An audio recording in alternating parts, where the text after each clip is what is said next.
Arras Film Festival fait ses ciné-concerts en ligne. Nous vous donnons rendez-vous chaque mercredi à partir du 9 décembre et ce jusqu'à la fin de l'année pour découvrir 8 courts-métrages muets accompagnés au piano par Jacques Cambra. Avec ces 8 créations musicales que je propose, nous renouons avec une tradition ancestrale qui voulait qu'à chaque séance corresponde une musique différente. Donc pour ces 8 films, j'ai composé des œuvres originales pour pouvoir coller avec un esprit contemporain à ces œuvres finalement pas si anciennes. Jacques Cambra. Jacques Cambra, c'est un musicien. Bonsoir Jacques. Bonsoir. Donc, malheureusement, du fait des raisons sanitaires, n'a plus se déroulé le festival du film de cinéma d'Arras. On aurait bien aimé vivre ça en vrai, en chair et en os sur place. Ce n'est pas le cas, mais, Jacques a quand même mis ses doigts sur son piano, grâce également à un travail colossal fait autour de tout ça. Eh bien, il est né des ciné-concerts que nous allons pouvoir découvrir. On va vous expliquer tout ça. Donc, Jacques et le Festival d'Arras, c'est une vieille histoire quand même. Ça a démarré il y a quelques années, je pense. Ça a démarré exactement. Alors, on regardait avec Eric, donc Eric Mio, qui est le délégué général du festival. En fait, ça a démarré en 2004. 2004. Donc, c'est vrai que ça ne nous rajeunit pas. Ça ne nous rajeunit pas. C'était l'occasion d'une aventure extraordinaire parce que, comment dire, le fait de revenir comme ça, de connaître les équipes, les gens, le festival de mieux en mieux, permet aussi presque, ça devient presque instinctif de pouvoir travailler, de pouvoir creuser le sillon en fait d'une manière naturelle pour aller toujours plus loin.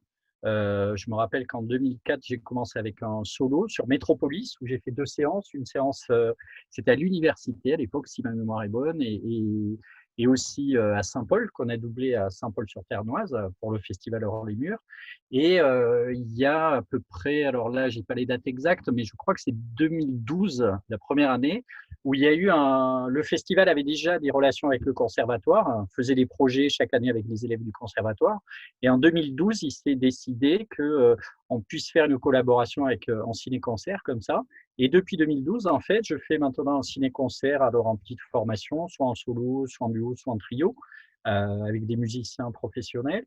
Et un deuxième ciné-concert, enfin, je ne sais pas si on doit dire le premier, le deuxième, vous voyez, avec les élèves du conservatoire d'Arras. Et ça veut dire que je passe une semaine. J'ai trouvé l'excuse pour rester plus longtemps pendant le festival. Oui, Je répète, vous voyez, je répète pendant une dizaine de jours à peu près, pendant les vacances qui précèdent le festival, tous les jours au conservatoire, le matin, l'après-midi. On fait un gros travail. On a commencé il y a donc 8 ans à peu près à accompagner les courts-métrages et maintenant on a fait The Lodger d'Hitchcock, on a fait Asphalt de Jonet, on a fait des films vraiment tout à fait, je dirais, classiques dans le sens du ciné-concert où maintenant on accompagne en long-métrage. Alors on se trouve chaque année, en ce qui concerne le conservatoire d'Arras, à peu près à une 10-15 musiciens en fait. Alors, et on élabore la partition au fur et à mesure. Moi, je prépare évidemment un amont, et puis après, ben, on fait un travail de ciné-concert.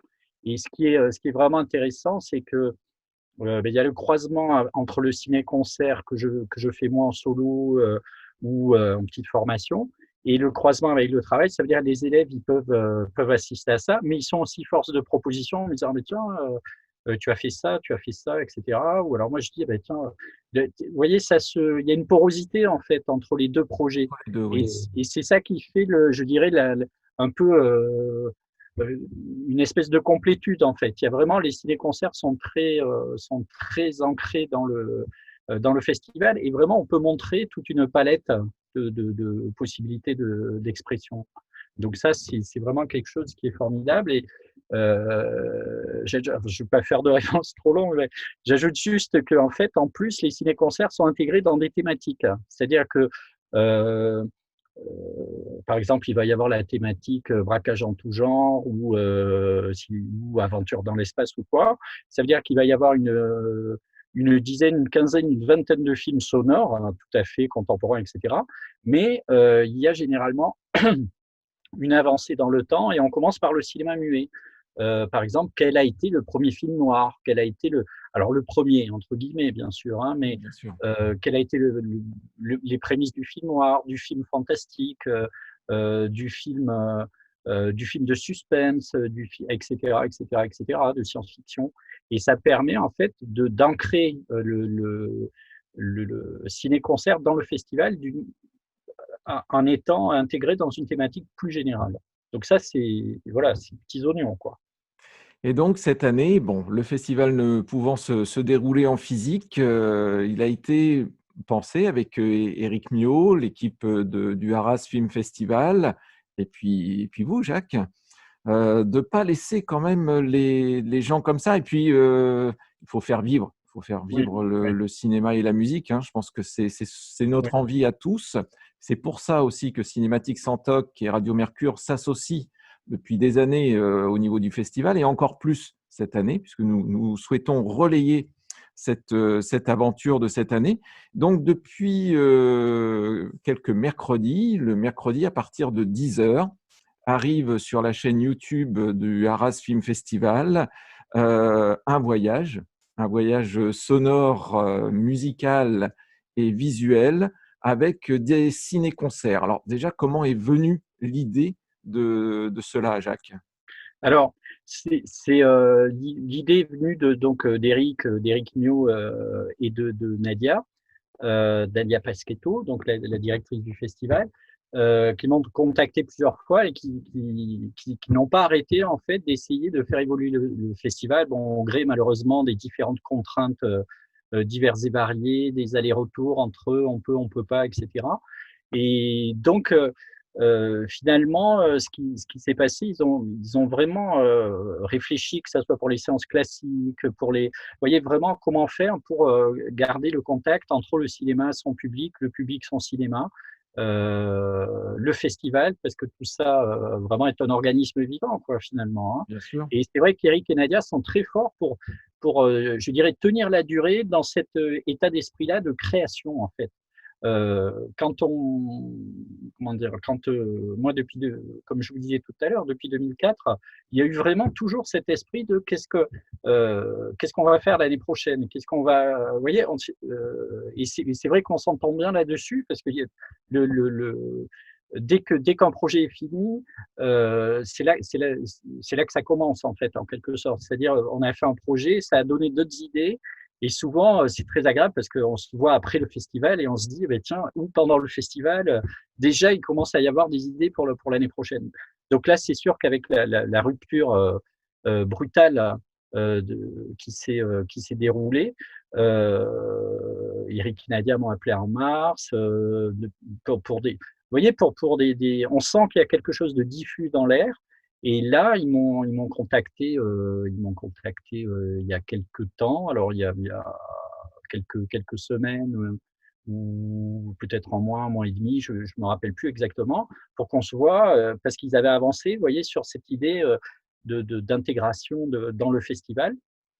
Et du coup, ça s'est fait comme ça, vous voyez, mais c'est quelque chose qui est complètement différent dans la forme, évidemment, mais qui a conservé, je dirais, l'esprit de collaboration et je dirais l'esprit créateur et créatif du Cet festival, quoi. esprit novateur de ce festival, qui est aussi un festival Oui, très atypique, très proche des gens, exactement. un festival vivant. Moi, c'est un des festivals que j'adore le plus en France et pourtant je vais dans pas mal de festivals. Je confirme. J'aime même être à Arras parce que déjà la ville est super belle, l'équipe est hyper accueillante et puis, il s'y passe des choses, qu'on aimerait voir partout. Et, et aussi cette famille. C'est un peu une famille, le Arras Film Festival.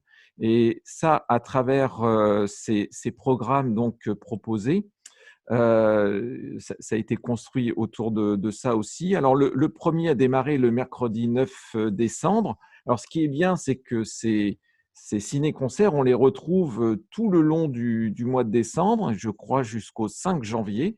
Donc, le premier, c'était le voyage dans l'espace, Jacques. Exactement. Bah, voilà, on est parti. Alors, il est clair que c'est pas la même forme, c'est pas une séance en public, etc. Mais disons que comment inventer une forme, et on est parti en fait dans la même dimension, en se disant pour ces ciné-concerts, il va y avoir on s'est mis, on a discuté, et puis on s'est mis comment dire, on s'est dit que ce qui pourrait être élégant, c'est de continuer en fait à faire vivre le festival un petit peu comme à son habitude, c'est-à-dire en intégrant les ciné-concerts dans les thématiques. Donc, on a repris des thématiques passées, on a repris 4 thématiques.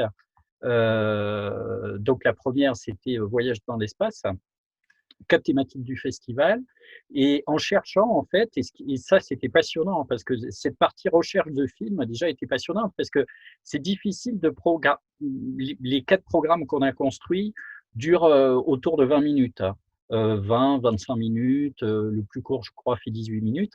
Donc, comment faire pour résumer une thématique où il y a parfois une quinzaine, une vingtaine de films qui sont présentés en, en 20 minutes? Vous Oui, voyez, parce qu'il faut le choix pas, n'est pas simple. voilà, il faut pas réduire la thématique. Il y a des réalisateurs incroyables dans ces thématiques.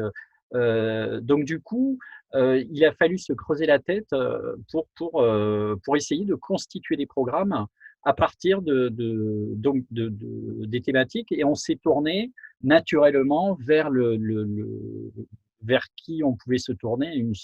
Enfin, une seule possibilité, c'est la foisonnante collection des films de chez Lobster, qui sont des collectionneurs très très pointus, et en même temps dans le même état d'esprit, c'est-à-dire que l'important, c'est bien sûr de découvrir la pépite, la pépite, mais c'est de la partager avec le plus de monde possible.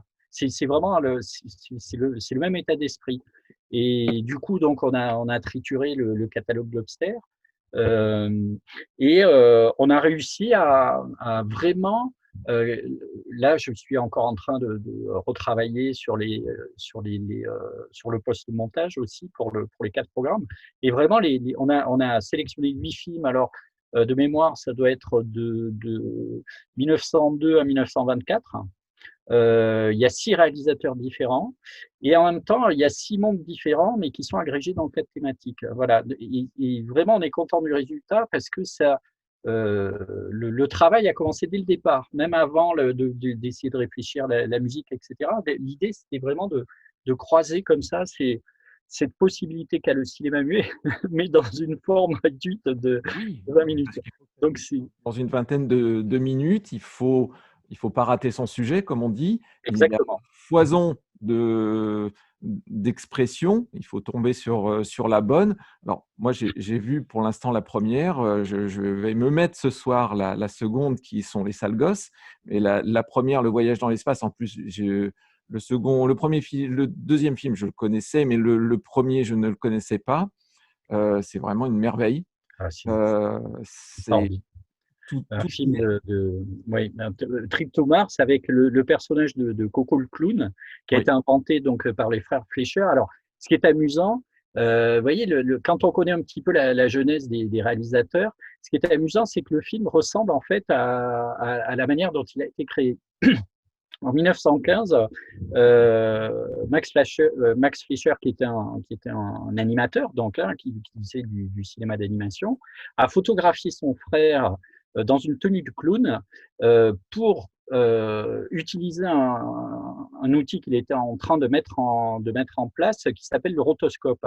Et alors, ce fameux rotoscope, en fait, c'est pas compliqué, c'est on photographie un personnage en mouvement en prise de vue réelle, et ensuite on décalque image par image le mouvement, ce qui permet de donner une fluidité assez incroyable au personnage dessiné.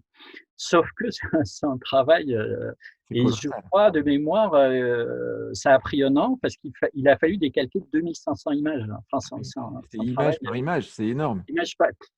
Alors pour un film alors ce trip to Mars, il doit durer autour de 6 minutes à peu près, mais bon, c'est un travail extraordinaire.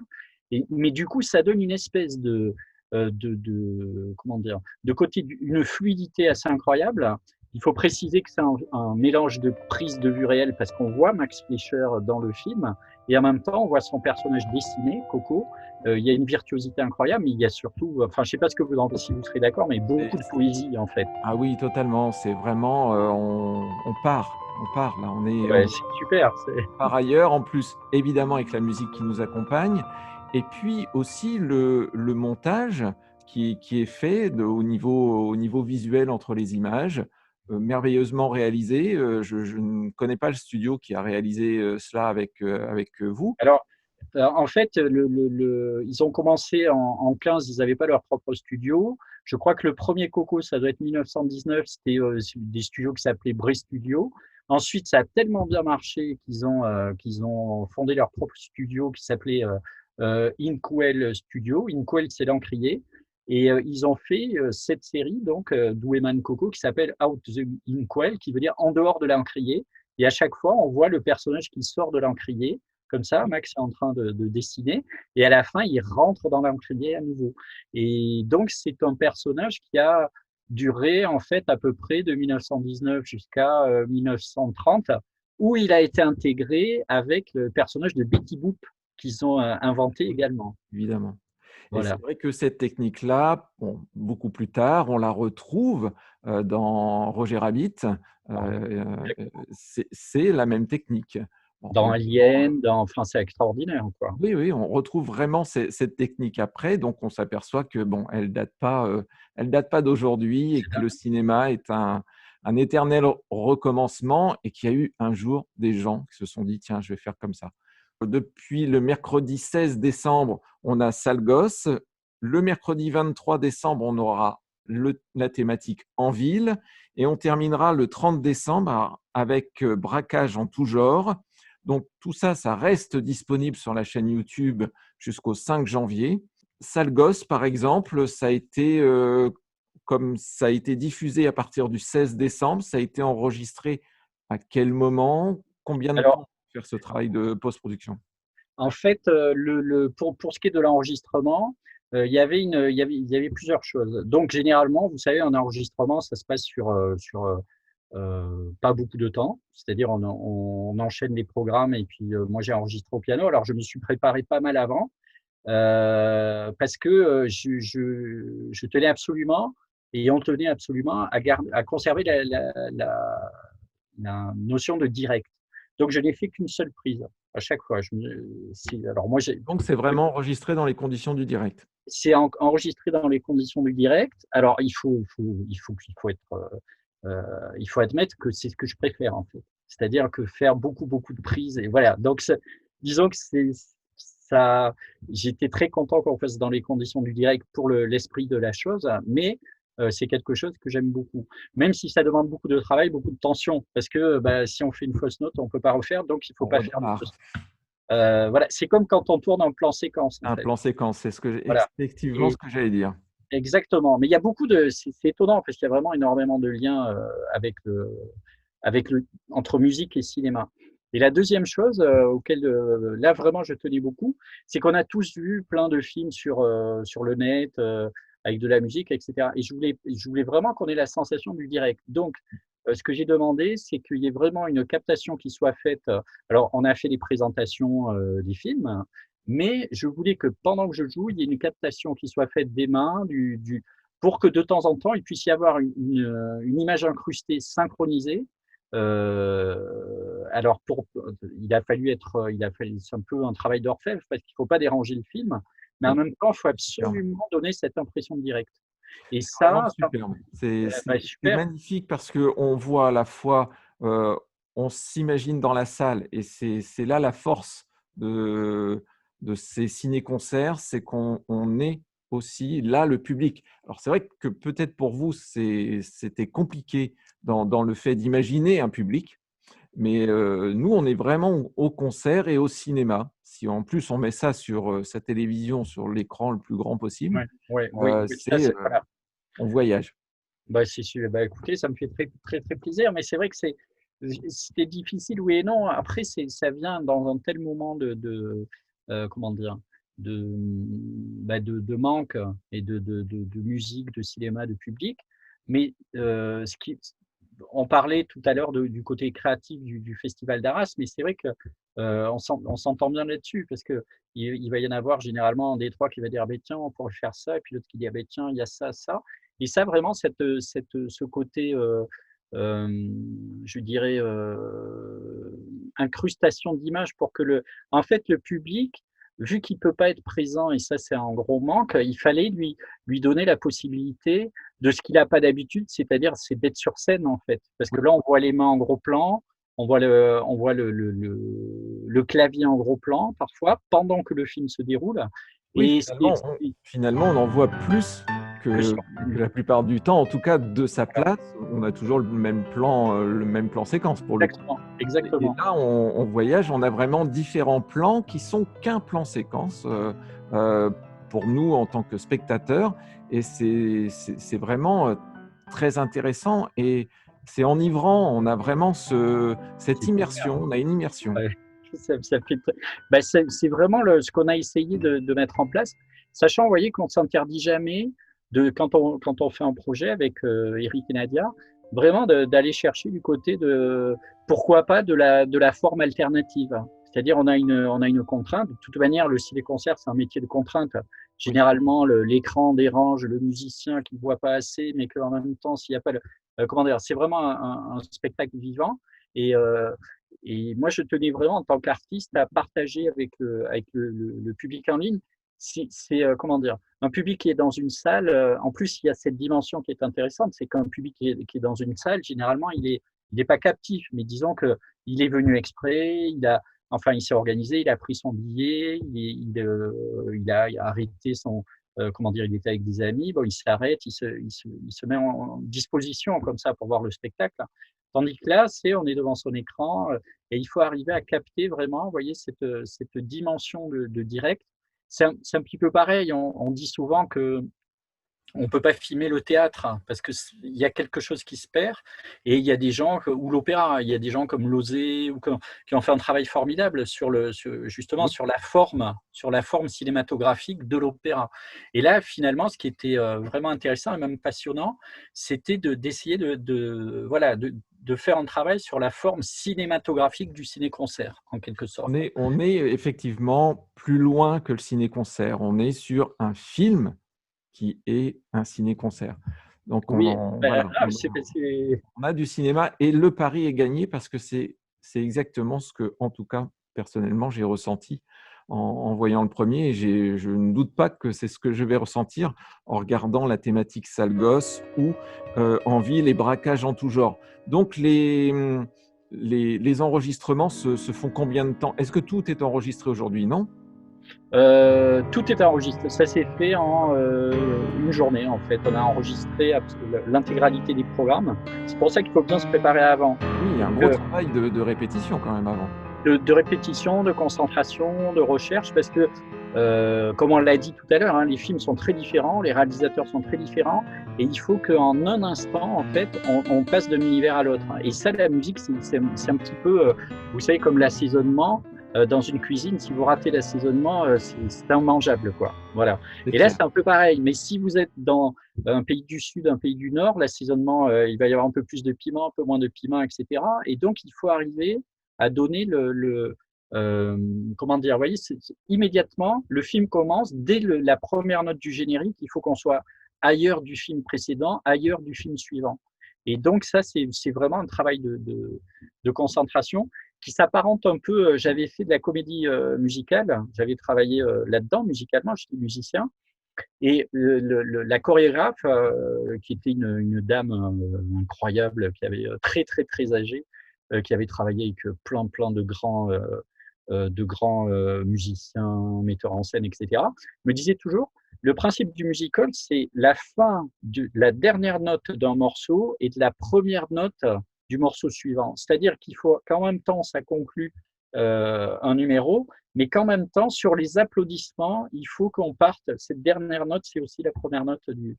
Et ça, vous voyez, quand on accompagne quand on est ciné-concertiste, en fait, on se sert de tout son vécu artistique pour essayer comment dire, il y a une chose je dirais, qui est importante par rapport à la musique en direct comme ça, c'est de permettre au public de vivre une aventure collective. Vous voyez, le film n'a pas besoin d'explication, s'il est bien réalisé, il n'a pas besoin il n'a pas besoin de béquilles. Par contre, on a besoin de s'immerger dans cette espèce de décor musical, un petit peu comme si c'était un élément supplémentaire, comme la photographie, comme la composition de l'image, comme le montage. D'ailleurs, on peut faire du montage musical, on peut faire des phrases très très longues qui parcourent plusieurs plans, on peut faire des phrases courtes, etc., etc. Donc c'est vraiment, comment dire, c'est vrai, bien évidemment un pis-aller de pas pouvoir jouer en public, mais formellement c'était pas un pis-aller. Vous voyez, c'était vraiment quelque chose de très très passionnant en fait. Et là, ce qui est quand même très intéressant aussi, finalement, c'est de toucher un public bien plus large et géographiquement aussi, puisque, bon, à Arras, il faut être sur place.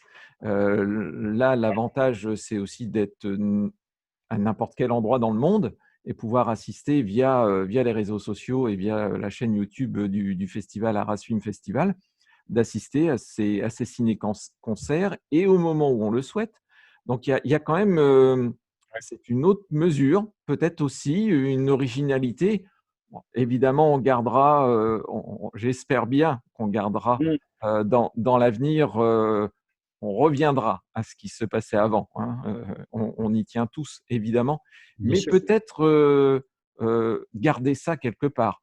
Je pense Ah oui, que c'est une expérience qui n'est pas, c'est pas un pansement là, c'est quelque chose d'autre.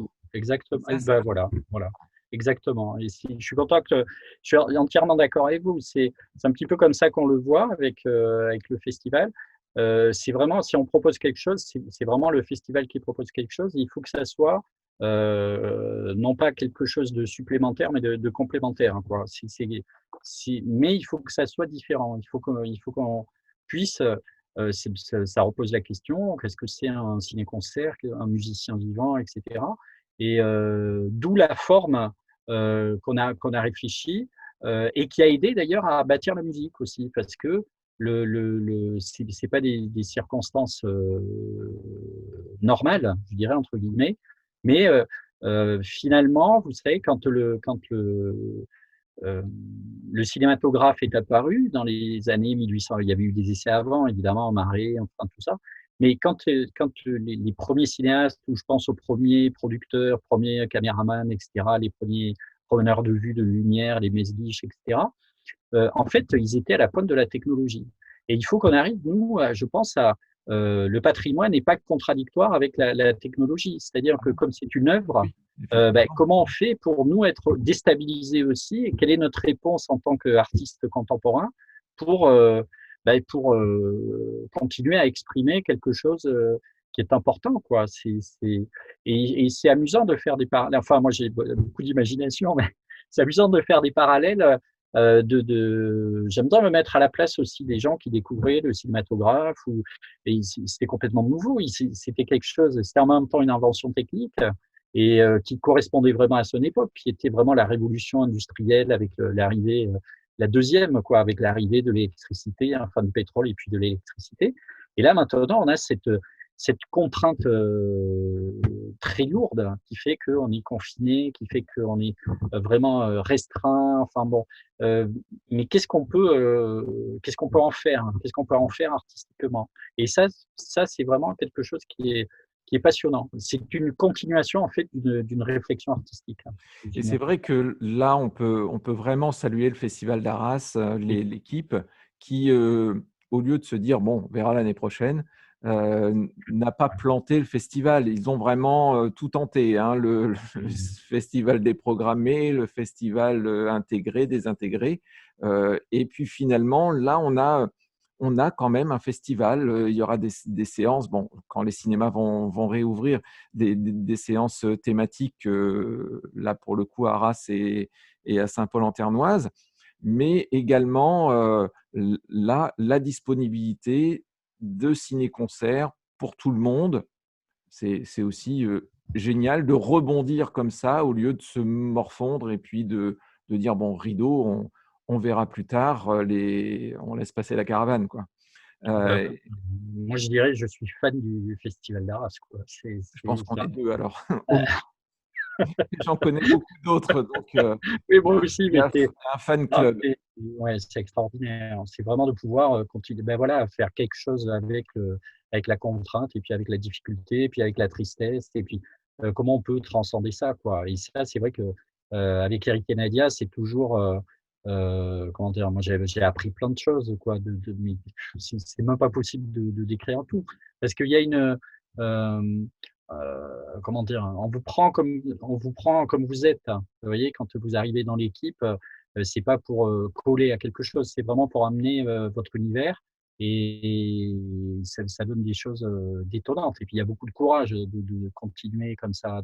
Enfin, voilà, enfin, je suis un peu jugé parti, mais c'est vraiment, ah oui, je suis vraiment un grand fan de la Mais race c'est festival. clair, nous on le voit au niveau de la presse, ce festival est un festival à part, on est intégré dans le festival, c'est un festival familial.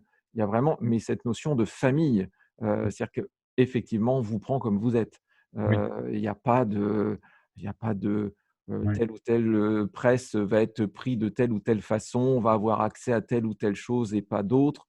Non, là on est, voilà, on vit ensemble une passion parce que c'est vraiment pas une histoire de fric, hein, ça c'est clair pour le coup, parce que c'est des fé construire un festival, c'est compliqué, ça coûte de l'argent oui, plus qu'en rapporter et là, on le voit bien puisque finalement, ils pourraient rester tranquilles dans leur coin et ben non, ils restent pas ouais. tranquilles le mois de décembre. Ils nous mettent des ciné-concerts en plus et ils viennent frapper à la porte de Ah, Jacques c'est Cambras incroyable, pour, oui, se c'est retrouver sur le net. extraordinaire. Oui, Donc, notre entretien arrive à sa fin, Jacques. Merci beaucoup. Ce qu'on merci à vous.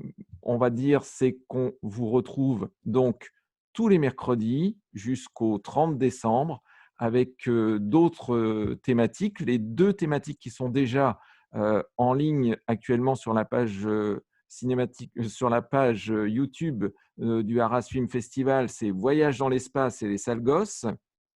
On va retrouver à partir de demain en ville et la semaine prochaine, braquage en tout genre, et tout ça jusqu'au 5 janvier. On remercie évidemment Lobster parce que ce catalogue est aussi magnifique. Les images, alors je pense qu'elles sont un peu restaurées pour le coup. Ah, Les oui, images sont oui, vraiment d'une qualité, exceptionnelle. C'est pas de la vieillerie comme diraient certains. On ça et puis c'est de la magie quoi. C'est le cinéma, c'est ça, c'est vivant et on espère évidemment que le cinéma va vivre longtemps, longtemps, longtemps. De toute façon, c'est impossible que ça meure, n'est-ce et pas? juste une petite précision, c'est qu'on a enregistré chez Lobster, qui est à la fois un collectionneur, où il y a une salle de cinéma, où il y a un piano, où il y a, enfin voilà, juste pour, voilà, ce sont La des gens comme ça aussi, quoi. la boucle est bouclée, comme on dit. Voilà, donc merci beaucoup Jacques, Cambras. C'est donc, les ciné-concerts sur YouTube, sur la page, du Arras Film Festival et nous, on souhaitait en parler dans Cinématique sans tox sur Radio Mercure parce que pour nous, ce festival est très important. Merci Merci Jacques. beaucoup, merci beaucoup.